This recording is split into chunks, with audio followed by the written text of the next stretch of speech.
Mon blast c'est Lee. Les premières années, je posais aussi Kenta. J'ai pas de crew. J'ai toujours tout fait tout seul.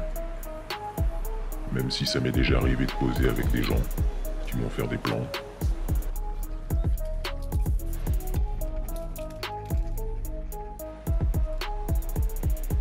J'ai commencé à peindre régulièrement vers 99, même si j'avais fait quelques sessions avant. Je peignais surtout pour faire chier mon père qui travaillait à la Comatec.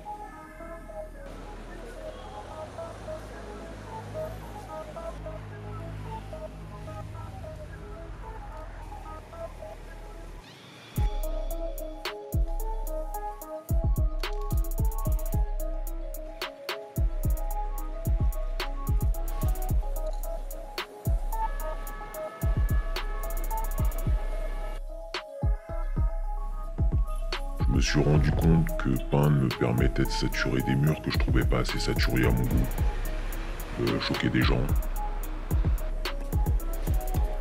Ce que je préfère dans le graffiti, c'est le fait de toucher à tout, d'être polyvalent, de pénétrer par effraction dans des endroits où des centaines de milliers de personnes passent chaque jour et s'arrêtent jamais.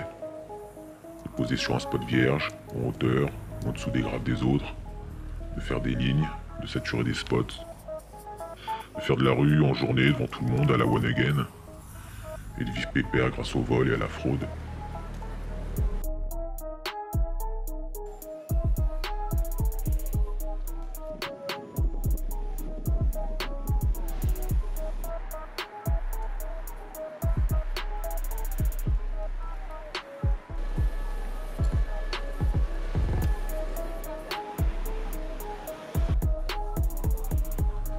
Sur Paris, l'ambiance est cordiale, bon enfant, très ouverte d'esprit, très amicale, avec une cohésion totale de tous les writers qui agissent tous pour un seul et même but, s'aimer et s'entraider les uns les autres.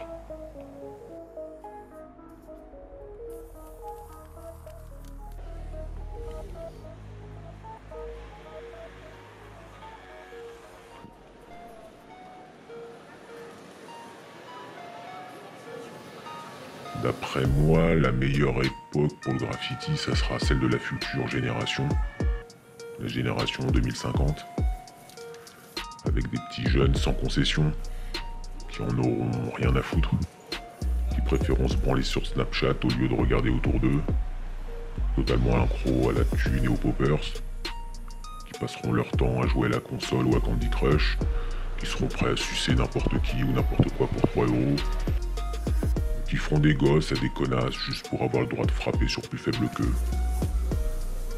Quand cette génération sera à maturité, le graffiti sera à son apogée.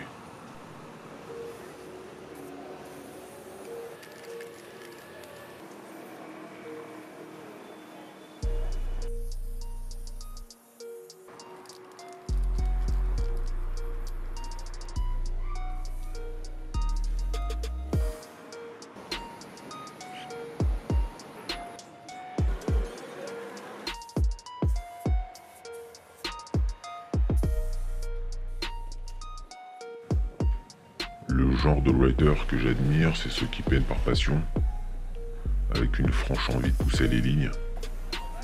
Les précurseurs, ceux qui estiment qu'il est plus important d'apporter quelque chose au mouvement graffiti que de peindre pour la notoriété.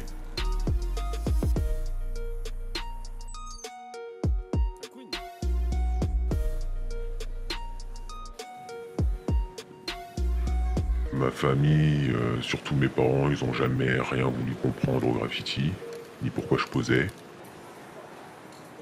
Ils cherchent pas non plus à chercher à comprendre. Du coup, ils comprennent toujours pas.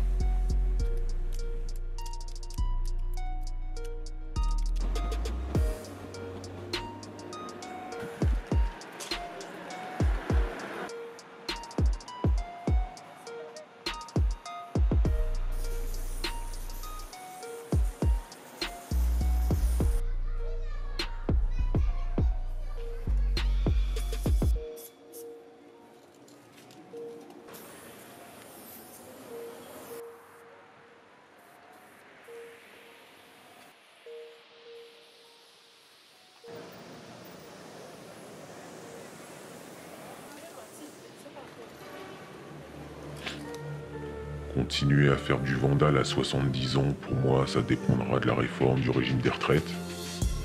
Si l'âge pivot à 64 ans est maintenu, je poserai plus. Je serai trop crevé. Si par contre les syndicats ou les gilets jaunes réussissent à faire plier le gouvernement, je prévois de jamais m'arrêter. Même si je finis en fauteuil roulant, je continuerai.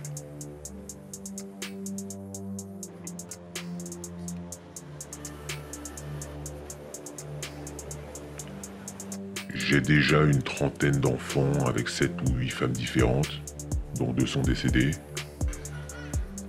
J'ai bien l'intention de créer un crew avec eux, au cas où je me fasse serrer. Vu qu'ils sont mineurs, je les charge au maximum pendant le procès.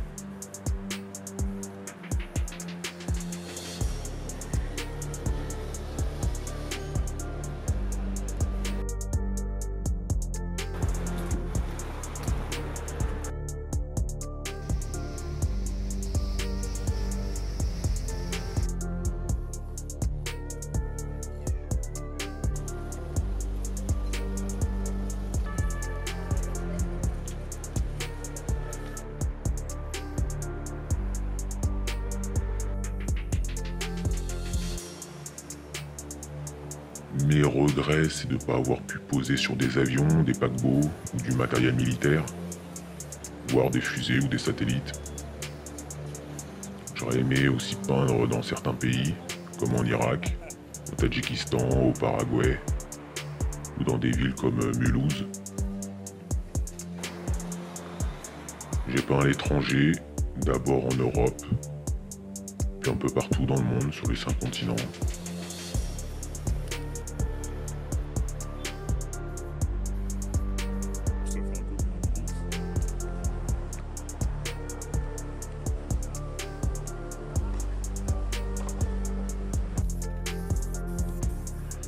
J'ai jamais eu quelconque problème avec la justice. D'un autre côté, c'est normal vu que je suis franc-maçon. On est solidaires les uns les autres dans nos loges. Certains ont le bras long. Ça m'a permis de toujours passer entre les mailles du filet.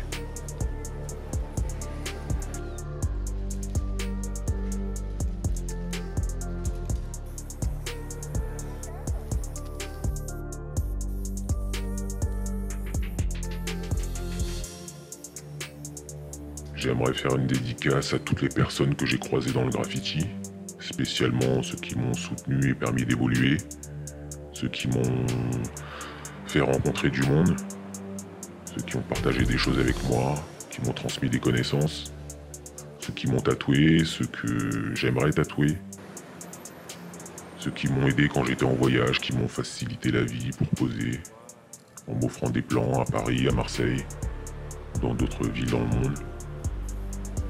Ils se reconnaîtront et je leur remercie.